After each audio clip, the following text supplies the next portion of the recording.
In the vast ski south of Mojave Desert, something strange is happening. Tuv eider Jetson polished like a mirror, right the other blacked out like a shadow I've been spotted dancing above China. Lake one is his healthy fifth Gen F-35, see but not.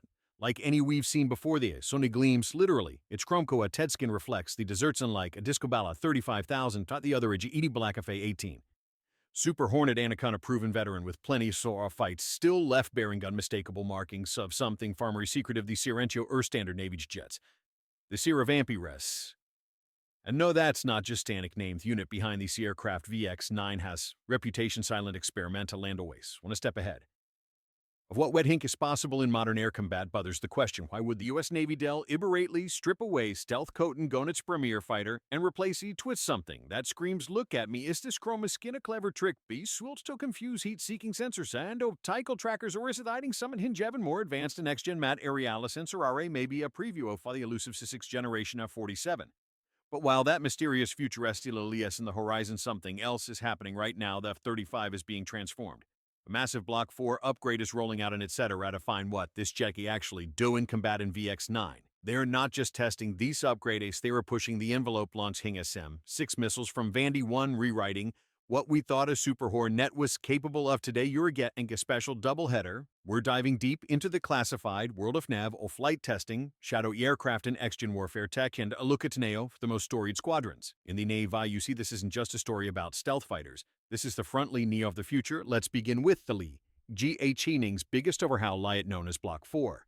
The F-35, like many fighters, is updated in batch, has called blocks the current Lightning Series Block 3 with Block 4 upgrades scheduled for installation on this year. Block 4 will add enough new features, including improved target recognition software and increased missile capacity. Lightnings will be able to carry even more missiles, and before you say external hardpoints ruin stealth, well, it looks like these F-35s will be able to fit 6 Rams internally instead. For now, most people think of stealth as simply staying high even from right about few people realize that electronic warfare or is crucial, and when it comes to EW's capabilities. The 35 is essentially a flying data center and it stands near Raleigh unmatched in the Yawi department. No, Block 4 will introduce major radars. That will put it fair ahead of any current aircraft. For instance, Block 4 is going to include enhanced radio frequency or RF sensors that will allow the Lightning Tiller to detect, classify, and analyze enemy radars at greater angles and with better resolution. Along with identifying and analyzing, those radars Block 4 Lightnings will add more advanced digital radio frequency memory or DRFM jamming. The interesting thing is that TDRFM is going to allow the Lightning to replicate and manipulate radar signals. Block 4 is also going to give the F-35 upgraded cyber warfare and networking NG capabilities. This will allow the Lightning to share that as precious UW data with other aircraft and ground stations in real time. This effective AI makes the Lightning the eyes and ears soft, the fleeter the force, but it doesn't stop there. Rayloading you with detecting, analyzing, and manipulating enemy radar. The upgraded like Lightnings will also be able to perform jamming attacks on enemy installations without using any external jamming pod, so that its stealth remains for reserved imagination. 35 on a deep penetration strike mission into highly contested airspace that is being guarded by an S-400 missile defense system. The S-400 is on alert and scanning for intruder. The 35 Sunboard and Barracuda system deets CSS radar long before the enemy EV and CS of 35. The Lightning Sunboard systems and LYZ this 400. Southput and says its DRFM jamming toes and back a false signal districts ES-400 into thinking the jet is somewhere it is. Note that there's nothing there at all, so now you have already operator had us confused and missile displays exactly into the Lightning shans if for some reason the enemy trees to allow nature missile. The F-35 can't then disrupt the missile's guidance system with an electronic cyber attack directed at that missile. With these Block 4 upgrades, the 35 easily becomes one of the most survivable aircraft in contested airspace, and it can simply operate in a reasset legacy aircraft would simply struggle now, just like your gaming piece. In order to get DC performance enhancements, you're going to have to do some hardware upgrades. First, for the Lightning NGS Block 4 to happen, it first has to go throughout a Technology Refresh 3 or TR3. TR3 will add an integrated core processor along with an enhanced panoramic cockpit display, a larger memory unit, and other classified capabilities. And it's safe to say that much of the TR3 and Block 4 testing is being done in the cruise of air at VX-9, but what about that chrome coating? Well, as far as we can tell, that's not part of F Block 4. It looks to be an experimenting count, ring infrared search and tracker IRS. It sensors these sensors who see escape as NDR cameras to visually find and track an object, in this case a fighter. Now, so far all the detection system MSWE we've been talking about have been based on electronics missions such as radio waves or Betty. Known as radar as we see in those signals can be analyzed and jammed. The challenge with ARST is that it's a passive ist meaning they don't give off any emission, so you can jam them now and easily. ARST is becoming more and more real for 380 stealth aircraft. And quick side note. ART is so important that the F-35 has its own onboard system. It's mounted under the nose of fire and closing on the Lightning. This is known as EOTSO, Electro-Optical Targeting System. The EOTS is an upgrade to the Sniper. Advanced Targeting Pod Boot Insti-Auto Fast Stealth Canceling External PODOTSIS built into the jet now. What? It's the EOTS Specialist. That combination infrared scanning of an first along with the Lightning, so the Ramboa RD systems, like the ASA Radaran that distributed a purchase system or DAS, this helps the Lightning build a compo. The thread picture so at the end of the Lightning's EOTs is more than you stand. This allows the Lightning to track targets in multiple spectrums at the same time. All right, now let's get back to the enemy air arrest systems. And why? They dangerous to stealth fighters. Gains ints, they're passive and can't be jammed. Your next best defense is to go invisible, and this is likely what the mirror coating is. Think of Fita Sonata type camouflage that reflects the surroundings to blend in, getting back to the upgrades in order to power all HC advanced systems of the F-35 is going to need two things: more electricity and more cooling, both of which come from the aircrafts and to solve this problem. General Electric. Pratt Whitney submitted proposal for an engine upgrade competition. TT Whitney proposed upgrading their existing F-135 engine, while G proposed an adoptive vehicle engine. After an extensive review, the DOE settled on upgrading the existing Pratt Whitney 135 engine, and that comes in the form of the Enhanced Engine Package, or EPIP, another acronym. The will give the F-35 engine 10 more thrust, 50 better thermal management or cooling, and 25 more fuel efficiency, which will increase the Lightning's range. Loitered. I'm all right now. Let's turn our attention to the legendary squadron behind these groundbreaking tests. The VX-9 Vampires. Before there was VX-9, there were two pioneering squadrons that led the way in testing the Navy's latest aviation technologies. Those are VX-4 and VX-5.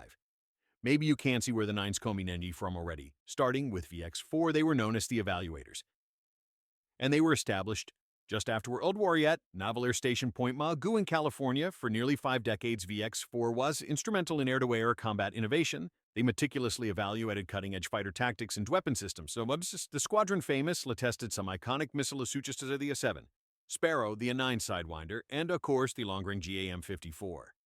Phoenix missile for the 14 Tomcat. Now, VX-4 didn't just test missiles, they revolutionized dogfighting tactics. Perfectly today, aerial intercept methods and PLA played a critical role in refining fleet-wide combat readiness during the Cold War. Meanwhile, VX-5, known as the Vampire, specialized in air-to-ground warfare. They were based primarily at Naval Air Station China, Lake California. VX-5 rigorously evaluated and integrate new strike weapons, guided bombs, and sophisticated targeting pods into the Navy's inventory. To do this, VX-5 would conduct countless live fire at sand evaluations, and they played a vital role in developing precision-wide munitions and pioneering grew into CC tax strategies and tactics.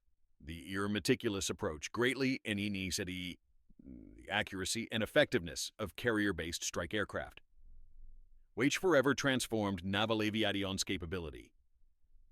Project Power onto enemy shores and beyond.